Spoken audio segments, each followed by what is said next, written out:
Bienvenidos a nuestro podcast La Biblia en un año, episodio 185. El título de hoy es La oposición se convirtió en una oportunidad. Stephen Lungu vino a nuestra casa y nos contó su historia. Es el hijo mayor de una madre adolescente proveniente de un municipio de Zimbabue, quien estuvo atada a un matrimonio difícil con un hombre que era 20 años mayor que ella. Su madre lidiaba con sus dificultades y luchas bebiendo intensamente. Cuando Stephen tenía 3 años, su madre lo llevó un día junto con sus hermanos pequeños a la ciudad. Le dijo que tenía que ir al baño y lo dejó con su hermana en la concurrida plaza del pueblo. Mientras su hermano John jugaba en el suelo, 2 horas después no había regresado. Había huido dejando a sus 3 hijos al cuidado de una tía que lo aceptó a regañadientes. A la edad de 11 años, Stephen también huyó y prefirió vivir en las calles. Stephen desarrolló una fuerte amargura contra Dios cuando creció, y siendo un adolescente fue reclutado por una banda urbana llamada Las Sombras Negras, quienes cometían robos, violencia y destruían las calles de Zimbabue. Un día, un evangelizador llegó a la ciudad para hablar a miles de personas acerca de Jesús. Eso lo hizo bajo una gran carpa. Stephen acudió con la intención de bombardear el evento, para la cual llevaba una bolsa llena de explosivos. Quería hacerlo porque deseaba atacar a Dios. Mientras aguardaba el momento de su ataque, Maloka, un predicador sudafricano, subió al escenario y anunció que el Espíritu Santo le había advertido que muchos en la audiencia podrían morir pronto sin Cristo. Con asombro, las sombras negras pensaron que alguien había descubierto su plan, y Stephen Lungu fue cautivado por el predicador. En cada uno de los pasajes de hoy vemos varios tipos de ataques y vemos cómo Dios convierte la oposición en una oportunidad.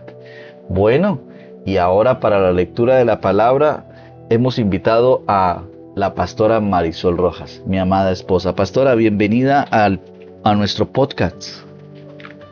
Muchas gracias, qué bendición seguir compartiendo la palabra con todos ustedes los oyentes. Bueno, vamos entonces a Salmos capítulo 80, versículos del 1 al 7. Salmos 80 del 1 al 7, versión Nueva Traducción Viviente, NTV. Para el director del coro, Salmo de Asaf, cántese con melodía de lirios del pacto. Dice así: te pido que escuches, oh pastor de Israel, tú que guías como un rebaño a los descendientes de José. Oh Dios, entronizado por encima de los querubines, despliega tu radiante gloria ante Efraín, Benjamín y Manasés. Muéstranos tu gran poder, ven a rescatarnos. Oh Dios, haznos volver a ti, haz que tu rostro brille sobre nosotros, solo entonces seremos salvos. Oh Señor, Dios de los ejércitos celestiales, ¿hasta cuándo seguirás enojado con nuestras oraciones? Nos diste tristeza por comida y nos hiciste beber lágrimas en abundancia. Nos convertiste en el desprecio de las naciones vecinas. Nuestros enemigos nos tratan como si fuéramos una broma. Haznos volver a ti, oh Dios de los ejércitos celestiales. Haz que tu rostro brille sobre nosotros. Solo entonces seremos salvos. Qué tremenda esta exposición de la palabra del Señor. ¿Sí? Y esto desencadena o nos da como resultado el primer punto de este podcast del día de hoy. Y el primer punto es la presencia de Dios. ¿Sabes? Cuando afrontas dificultades en la vida, como la oposición y ataques, no hay nada más reconfortante que sentir la presencia de Dios, sabiendo que Él está contigo y su rostro te sonríe. El salmista se enfrentó a muchas situaciones difíciles, se enfrentó al abuso, a la burla de sus vecinos y enemigos, y estos ataques causaron mucho dolor. Él termina diciendo: lágrimas por comida. El pueblo de Dios había sido alimentado con pan de lágrimas y por bebida lágrimas en abundancia. Pero algo es bien especial: la presencia de Dios puede convertir la oposición en una oportunidad. sin importar cuáles son las dificultades que estás enfrentando en la vida. Solamente encuentra la presencia de Dios. Ruega a Dios por su presencia. Llénate de Él. Y esto cambiará totalmente la oposición en una oportunidad. Por eso quiero invitarte para que hagamos una oración en esta hora. Restáuranos, oh Dios. Haz resplandecer tu rostro sobre mí y sálvame. Allí donde tú estás, coloca delante de la presencia de Dios aquel problema, aquella dificultad, aquel ataque que estás recibiendo. Ponlo en este momento en la presencia de Dios y dile: Señor, anhelo tu presencia en mi vida. Dile al Espíritu Santo de Dios, anhelo tu presencia en mi hogar. Anhelo tu presencia en mi lugar de trabajo. Anhelo tu presencia en el lugar donde estoy estudiando. Dile al Señor: anhelo tu presencia las 24 horas del día, los 7 días de la semana, los 365 días del año. Dile: Señor, anhelo una porción maravillosa de tu presencia, que vaya de aumento en aumento en mi vida. Gracias, Señor. Amén. Bueno, entonces ahora vuelvan a sus Biblias. Abrimos en el libro de Hechos de los Apóstoles. Vamos a leer desde el capítulo 23, desde el verso 12 hasta el 35. Hechos 23, del 12 al 35. Seguimos en Nueva Traducción Viviente. Plan para matar a Pablo. A la mañana siguiente, un grupo de judíos se reunió y se comprometió mediante un juramento a no comer ni beber hasta matar a Pablo. Eran más de 40 los cómplices en la conspiración. Fueron a los sacerdotes principales y a los ancianos y les dijeron: nos hemos comprometido mediante un juramento a no comer nada hasta que hayamos matado a Pablo. Así que ustedes y el Concilio Supremo deberían pedirle al comandante que lleve otra vez a Pablo ante el concilio. Aparenten que quieren examinar su caso más a fondo. Nosotros lo mataremos en el camino. Pero el sobrino de Pablo, el hijo de su hermana, se enteró del plan y fue a la fortaleza y se lo contó a Pablo. Pablo mandó a llamar a uno de los oficiales romanos y le dijo: lleva a este joven al comandante, tiene algo importante que decirle. Entonces el oficial lo hizo y explicó: el prisionero Pablo me llamó y me pidió que le trajera a este joven porque tiene algo que decirle. El comandante lo tomó de la mano, lo llevó a un lado y le preguntó: ¿qué es lo que quieres decirme? El sobrino de Pablo le dijo: unos judíos van a pedirle a usted que lleve mañana a Pablo ante el Concilio Supremo, fingiendo que quieren obtener más información. Pero no lo haga. Hay más de 40 hombres escondidos por todo el camino, listos para tenderle una emboscada. Ellos han jurado no comer ni beber nada hasta que lo hayan matado. Ya están listos, solo esperan su consentimiento. Que nadie sepa que me has contado esto, le advirtió el comandante al joven. Pablo es enviado a Cesarea. Entonces el comandante llamó a 2 de sus oficiales y les dio la siguiente orden: preparen a 200 soldados para que vayan a Cesarea esta noche a las 9. Lleven también 200 lanceros y 70 hombres de a caballo. Denle caballos a Pablo para el viaje y llévenlo a salvo al gobernador Félix. Después escribió en la siguiente carta al gobernador: de Claudio Lisias, a su excelencia el gobernador Félix, saludos. Unos judíos detuvieron a este hombre y estaban a punto de matarlo. Cuando llegué con mis tropas, luego me enteré de que él era ciudadano romano. Entonces lo trasladé a un lugar seguro. Después lo llevé al Concilio Supremo Judío para tratar de averiguar la razón de las acusaciones en su contra. Pronto descubrí que el cargo tenía que ver con su ley religiosa, nada que merezca prisión o muerte en absoluto. Pero cuando se me informó de un complot para matarlo, se lo envié a usted de inmediato. Les he dicho a sus acusadores que presenten los cargos ante usted. Así que esa noche, tal como se les había ordenado, los soldados llevaron a Pablo tan lejos como Antípatris. A la mañana siguiente, ellos regresaron a la fortaleza, mientras que las tropas a caballo trasladaron a Pablo hasta Cesarea. Cuando llegaron a Cesarea, lo presentaron ante el gobernador Félix y le entregaron la carta. El gobernador la leyó y después preguntó a Pablo de qué provincia era. De Cilicia, contestó Pablo. Yo mismo oiré tu caso cuando lleguen los que te acusan, le dijo el gobernador. Luego el gobernador ordenó que lo pusieran en la prisión del cuartel general de Herodes. Qué tremendo, ¿no? Ahí podemos ver muchas cosas de la palabra del Señor. Bueno, ahora quiero que leamos o que entendamos el segundo punto, y el segundo punto es la protección de Dios. Gustav Flaubert escribió una vez: se puede calcular lo que vale un hombre por el número de sus enemigos y la importancia de una obra de arte por los ataques que recibe. La razón por la cual la gente en la Biblia y en la iglesia de hoy son tan asediados es porque el trabajo que hacen es inmensamente importante.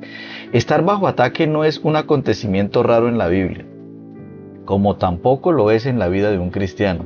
A veces pasas por periodos de relativa calma, pero puedes estar completamente seguro que los ataques venideros son prácticamente inevitables.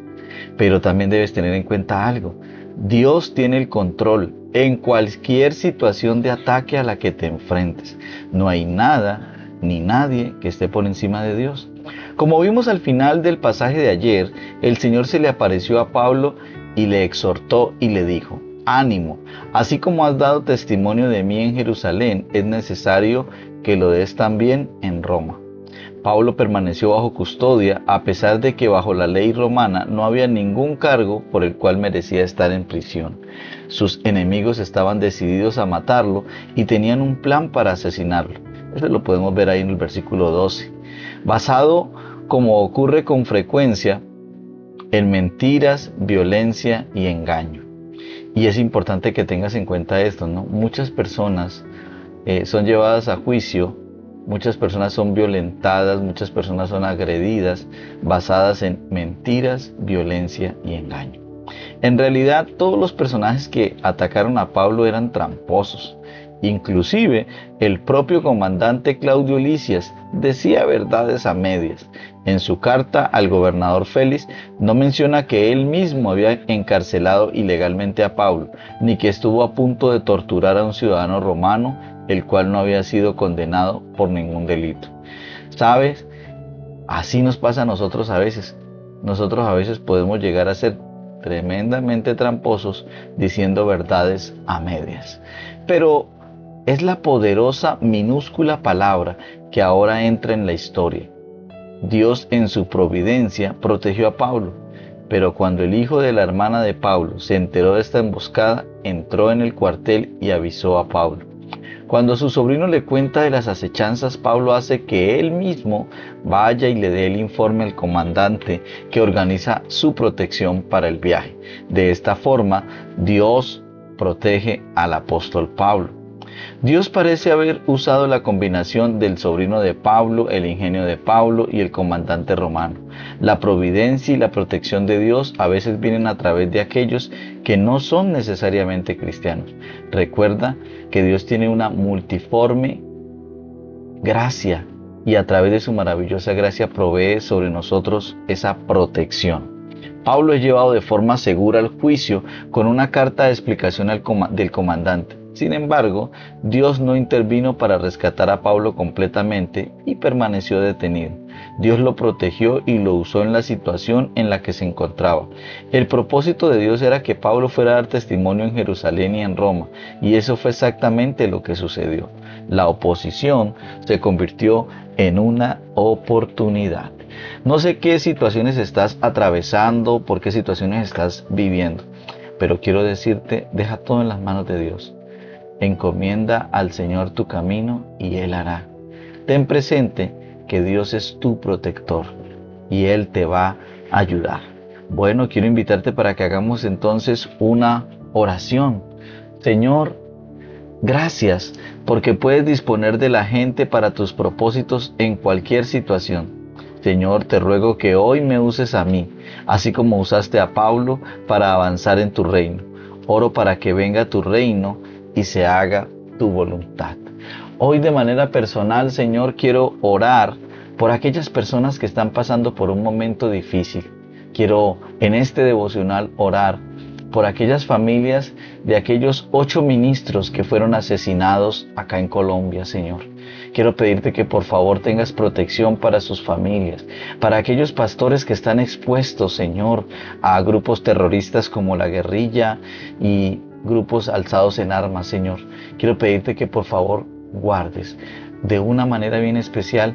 Te pido, Señor, que esta oposición que se está presentando en Colombia a través del malvado gobierno del presidente pueda convertirse en una oportunidad para que Colombia rinda por completo su corazón a ti. Que todos los colombianos, Señor, nos acerquemos aún más a ti y podamos ver la importancia de rendir nuestras vidas a Cristo Jesús, Señor nuestro. Muchas gracias, Señor. En el nombre de Cristo Jesús, te doy toda la gloria y la honra. Amén, Señor. Amén. Bueno, vamos entonces ahora al segundo libro de Reyes. Vamos a leer el capítulo 8, desde el 16 hasta el 29, y luego leemos el capítulo 9, todo completo. Ubíquese ahí en segundo de Reyes. Recuerde que estamos en Nueva Traducción Viviente. Capítulo 8, verso 16. Joram gobierna sobre Judá. Joram, hijo del rey Josafat de Judá, comenzó a gobernar en Judá durante el 5º año del reinado de Joram, hijo de Acab, rey de Israel. Joram tenía 32 años cuando subió al trono y reinó en Jerusalén 8 años. Sin embargo, siguió el ejemplo de los reyes de Israel y fue tan perverso como el rey Acab, porque se había casado con una de las hijas de Acab. Así que Joram hizo lo malo a los ojos del Señor.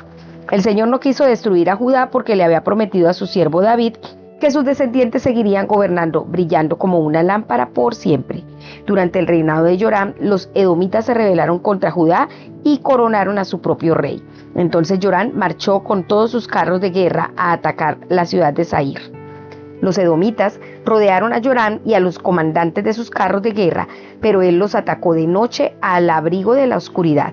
Sin embargo, el ejército de Joram lo abandonó y los soldados huyeron a sus casas. Así que Edom ha sido independiente de Judá hasta el día de hoy. La ciudad de Libna también se rebeló por ese mismo tiempo. Los demás acontecimientos del reinado de Joram y todo lo que hizo están registrados en el libro de la historia de los reyes de Judá. Cuando Joram murió, lo enterraron con sus antepasados en la ciudad de David. Luego, su hijo Ocosías lo sucedió en el trono. Ocosías gobierna sobre Judá. Ocosías, hijo de Joram, comenzó a gobernar durante el año 12 del reinado de Joram, hijo de Acab, rey de Israel. Ocosías tenía 22 años cuando subió al trono y reinó en Jerusalén 1 año. Su madre se llamaba Atalía y era nieta del rey Omri de Israel. Ocosías siguió el mal ejemplo de la familia del rey Acab. Hizo lo malo a los ojos del Señor, igual que la familia de Acab, pues eran parientes políticos. Ocosías se unió a Joram, hijo de Acab, en su guerra contra el rey Hazael de Aram en Ramot de Galaad. Cuando los arameos hirieron al rey Joram en la batalla, él regresó a Jezreel para recuperarse de las heridas que había recibido en Ramot. Como Joram estaba herido, el rey Ocosías de Judá fue a visitarlo a Jezreel. Segundo de Reyes, capítulo 9. Jehú es ungido rey de Israel. Mientras tanto, el profeta Eliseo mandó llamar a un miembro del grupo de profetas. Prepárate para viajar, le dijo, y llévate este frasco de aceite de oliva. Ve a Ramot de Galaad y busca a Jehú, hijo de Josafat, hijo de Nimsi. Llévalo a un cuarto privado lejos de sus amigos y derrama el aceite sobre su cabeza. Dile, esto dice el Señor, yo te unjo para que seas rey de Israel. Luego abre la puerta y corre por tu vida. Entonces el joven profeta hizo lo que le indicó y fue a Ramot de Galaad. Cuando llegó, encontró a Jehú sentado junto con otros oficiales del ejército. Tengo un mensaje para usted, comandante, le dijo. ¿Para quién de nosotros?, preguntó Jehú. Para usted, comandante, le contestó. Entonces Jehú dejó a los otros y entró en la casa. Acto seguido, el joven profeta derramó el aceite sobre la cabeza de Jehú y dijo: esto es lo que el Señor Dios de Israel dice: yo te unjo rey del pueblo del Señor Israel. Tú destruirás a la familia de Acab, tu amo. Así vengaré el asesinato de mis profetas y de todos los siervos del Señor a quienes Jezabel mató. Es preciso que toda la familia de Acab sea aniquilada. Destruiré a cada uno de sus descendientes varones, tanto esclavos como libres, en todo Israel. Destruiré a la familia de Acab, así como destruí a las familias de Jeroboam, hijo de Nabat, y de Baasa, hijo de Ahías. Los perros se comerán a Jezabel, la esposa de Acab, en la parcela en Jezreel, y nadie la enterrará. Enseguida el joven profeta abrió la puerta y salió corriendo. Jehú regresó a donde estaban los otros oficiales y uno de ellos preguntó: ¿qué quería ese loco? ¿Está todo bien? Ya sabes cómo parlotea un hombre de esos, contestó Jehú. Estás ocultando algo, le dijeron ellos. Cuéntanos. Entonces Jehú les contó. Él me dijo: esto dice el Señor, yo te he ungido para que seas rey de Israel. Enseguida ellos tendieron sus mantos sobre las gradas y tocaron el cuerno de carnero mientras gritaban: Jehú es rey. Jehú mata a Joram y a Ocosías. Entonces Jehú, hijo de Josafat, hijo de Nimsi, encabezó una conspiración contra el rey Joram. Joram había estado en el ejército de Ramot de Galaad defendiendo a Israel contra las fuerzas del rey Hazael de Aram. Pero el rey Joram fue herido durante la batalla y regresó a Jezreel para recuperarse. Así que Jehú dijo a sus hombres: si ustedes quieren que yo sea rey, no dejen que nadie salga de la ciudad y vaya a Jezreel para informar lo que hemos hecho. Entonces Jehú subió a un carro de guerra y fue a Jezreel a buscar al rey Joram, quien estaba allí acostado y herido. El rey Ocosías de Judá también se encontraba allí porque había ido a visitarlo. Cuando el centinela de la torre de Jezreel divisó a Jehú y a sus acompañantes acercándose, gritó a Joram: una compañía de soldados se aproxima. Manda un jinete a preguntarle si vienen en son de paz, ordenó el rey Joram. Así que salió un jinete al encuentro de Jehú y le dijo: el rey quiere saber si vienes en son de paz. ¿Y tú qué sabes de paz?, preguntó Jehú. Únete a nosotros. Entonces el centinela gritó al rey. El mensajero llegó hasta ellos, pero no regresa. De modo que el rey envió a un segundo jinete, el cual cabalgó hasta donde ellos estaban y les dijo: el rey quiere saber si vienen en son de paz. Y esta vez Jehú respondió: ¿y tú qué sabes de paz? Únete a nosotros. El centinela exclamó: el mensajero llegó hasta ellos, pero tampoco regresa. Debe ser Jehú, el hijo de Nimsi, porque conduce como un loco. Rápido, preparen mi carro, ordenó el rey Joram. Entonces el rey Joram de Israel y el rey Ocosías de Judá salieron en sus carros de guerra a encontrarse con Jehú. Dieron con él en la parcela que había pertenecido a Nabot de Jezreel. El rey Joram preguntó: ¿vienes en son de paz, Jehú? ¿Cómo puede haber paz cuando la idolatría y la brujería de tu madre Jezabel están por todas partes?, contestó Jehú. Entonces el rey Joram, dando vuelta a sus caballos para huir, le gritó a Ocosías: ¡traición, Ocosías! Jehú tensó su arco y le disparó a Joram entre los hombros. La flecha le atravesó el corazón y Joram cayó muerto dentro de su carro. Luego Jehú le dijo a su oficial Bidkar: arrójelo en la parcela que perteneció a Nabot de Jezreel. ¿Recuerdas cuando tú y yo íbamos a caballo detrás de su padre Acab? El Señor declaró este mensaje en su contra cuando dijo: juro solemnemente, dice el Señor, que en esta misma parcela le daré su merecido por el asesinato que vi ayer de Nabot y de sus hijos. Así que tírenlo en la propiedad de Nabot, tal como lo dijo el Señor. Al ver lo que pasaba, el rey Ocosías de Judá huyó por el camino que lleva a Bet Hagam. Entonces Jehú lo siguió gritando: dispárenle a él también. Así que hirieron a Ocosías en su carro de guerra en la cuesta del Gur, cerca de Ibleam. Pudo llegar hasta Megiddo, pero allí murió. Sus sirvientes lo llevaron en el carro de guerra hasta Jerusalén, donde lo enterraron junto a sus antepasados en la ciudad de David. Ocosías había comenzado a reinar en Judá durante el año 11 del reinado de Joram, hijo de Acab. Muerte de Jezabel. Cuando Jezabel, la reina madre, supo que Jehú había llegado a Jezreel, se pintó los párpados, se arregló el cabello y se sentó frente a una ventana. Cuando Jehú entró por la puerta del palacio, ella le gritó: ¿has venido en son de paz, asesino?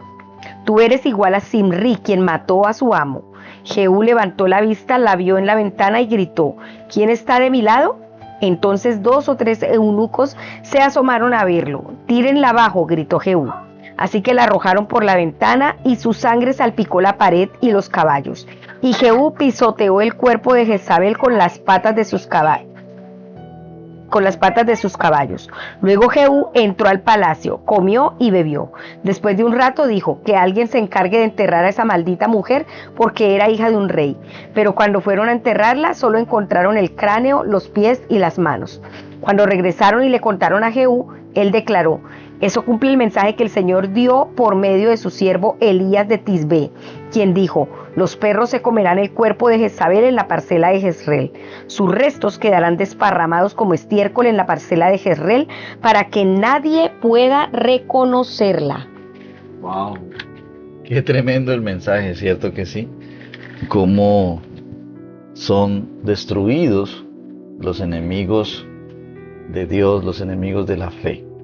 Bueno, esto nos da para el tercer punto y el nombre es la paz de Dios. Hay un anhelo de paz en el fondo de cada persona, de cada ser humano. Y vemos este anhelo durante un periodo aterrador de la historia del pueblo de Dios. Pues Jorán fue otro rey de Judá quien hizo lo malo ante los ojos del Señor, seguido por Ocosías, quien también hizo lo malo ante los ojos del Señor. Por un momento hay un rayo de esperanza. Eliseo hace que Jehú, hijo de Josafat, sea ungido rey. Un joven profeta derrama aceite sobre la cabeza de Jehú y declara: así dice el Señor, Dios de Israel, ahora te unjo como rey sobre mi pueblo Israel. Curiosamente, los compañeros de Jehú consideraron que el profeta era un loco, y más adelante se ve a Jehú conduciendo su carro como un loco. Cuando Jehú comienza a llevar a cabo su instrucción, Jorán envía mensajeros para que le pregunten 3 veces: ¿vienes en son de paz? Jehú responde: ¿cómo puede haber paz mientras haya tantas idolatrías y hechicerías de tu madre Jezabel? Luego la propia Jezabel le hizo la misma pregunta: ¿has venido en son de paz? La respuesta fue no. Jezabel tuvo una muerte terrible como cumplimiento de la profecía que había dicho el profeta Elías por allá en el primer libro de Reyes, capítulo 21, versículo 23. Aquellos días de muerte, de maldad y división fueron días oscuros. La declaración de Jehú de que no podría haber paz mientras la maldad de Jezabel continuara en Israel nos recuerda que la verdadera paz solo puede encontrarse en Dios. El alboroto de estos pasajes nos recuerda la necesidad de traer salvación y paz. Nos recuerda la necesidad de Jesús. Jesús dijo: la paz les dejo, mi paz les doy. Eso lo dijo en San Juan capítulo 14, versículo 27. La iglesia primitiva anunció las buenas nuevas de la paz por medio de Jesucristo. Eso lo dice ahí en el libro de Hechos, capítulo 10, versículo 36. El apóstol Pablo escribió: tenemos paz con Dios por medio de nuestro Señor Jesucristo. Eso está en Romanos, capítulo 5, versículo 1. Permitir que el Espíritu les controle la mente lleva a la vida y a la paz. Eso lo podemos encontrar en Romanos 8:6. En la lección que estamos leyendo, en la Nueva Traducción Viviente. De hecho, muchas de sus cartas comienzan: gracia a ustedes y paz. Muchas de las cartas del apóstol Pablo. Eso lo podemos encontrar en la primera carta de Pablo a los Corintios, capítulo 1, versículo 3. También en la segunda carta a los Corintios, capítulo 1, versículo 2. En Gálatas, capítulo 1, versículo 3, etcétera, etcétera. Volviendo a la historia de Stephen, las palabras del predicador lo convencieron de sus pecados y lo llevaron a un encuentro con Jesús, en el que él experimentó la presencia de Dios y oyó hablar de la gracia y la paz de Dios. Stephen se acercó tambaleándose al escenario, agarró los pies del orador y comenzó a sollozar, convirtiéndose así, aquella noche, en un seguidor de Jesucristo. A la mañana siguiente se presentó en la comisaría local y confesó sus crímenes. El sargento de la recepción miró la larga lista de cargos, escuchó su historia y lo absolvió. Stephen estaba tan feliz que cuando viajaba de regreso en el autobús se sintió impelido a darles las buenas noticias al resto de los pasajeros aquella mañana. Es decir, sintió una necesidad enorme de poder abrir su boca y poder a las demás personas que iban en el autobús presentarles a Cristo como Señor y Salvador. Desde ese entonces, él ha estado hablando a la gente acerca de Jesús. Stephen es ahora un predicador de tiempo completo en África y orador en muchos eventos. Hace unos años, en un lugar de tantos eventos, una anciana se acercó con el deseo de seguir a Jesús. Esa mujer resultó ser su propia madre, sí, aquella que lo había abandonado años atrás. La presencia, la protección y la paz de Dios son una combinación perfecta, como lo ratifica Esteban, porque me veo como un milagro de la gracia de Dios, así que creo que el poder de Jesucristo para salvar a los pecadores todavía existe. Si pudo cambiarme, puede cambiar a cualquier persona. En medio de los ataques, ya sea que provengan de vecinos, enemigos, autoridades o aún de tus seres amados, puedes tener paz sabiendo que Dios tiene el control de los acontecimientos y la historia, y también puede el Señor convertir la oposición en una oportunidad. Hay cosas que me llaman la atención de este pasaje y quisiera contarlas contigo. Una de ellas es que Jorán y Jezabel hablaban continuamente de la paz, pero ellos eran los que tenían el país en una guerra total.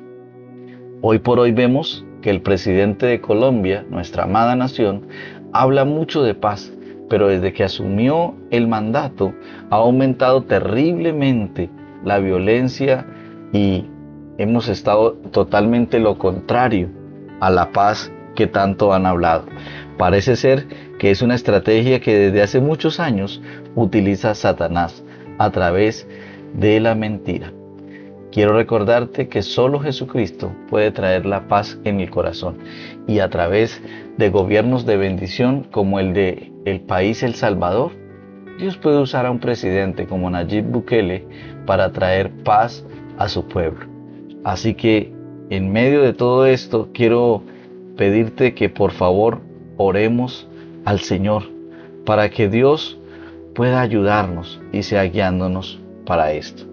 Señor, hoy te traigo mis peticiones con acción de gracias y oro para que la paz de Dios, que sobrepasa todo entendimiento, guarde mi corazón y mi mente en Cristo Jesús. Muchas gracias, Señor. Bueno, ahora vamos a leer entonces el comentario de la pastora Pipa Gumbel. Ella toma Proverbios 15:13, que dice: el corazón alegre se refleja en el rostro. Y comenta lo siguiente: una sonrisa transforma un rostro. Es duro sonreír si la vida es dura. Una cosa que siempre me ha impactado.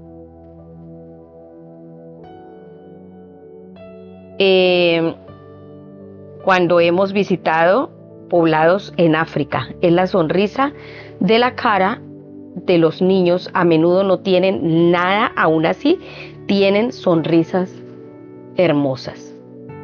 Bueno, entonces voy a decir otro comentario aquí de la pastora Pipa, que está Segunda de Reyes capítulo 9 versículos del 1 al 37. Como sabemos, cuando tenemos un llamado a dirigir, Jehú se sentía frustrado con el pasado y anhelaba el cambio. Tenía los dones y la posición. Había recibido una palabra de Dios. Sus amigos y colegas pensaron que era una buena idea. Así que cuando dio un paso al frente para liderar, lo siguieron. Así es, siempre que estamos dispuestos a cumplir los propósitos de Dios, el Señor nos ayuda a que personas también puedan caminar con nosotros para ese cumplimiento. Recordemos que este devocional fue escrito por el pastor Nicky Gumbel de la iglesia HTB en Londres, y las voces de este podcast fueron de Luis Alfonso González y Marisol Rojas. Que el Señor les bendiga.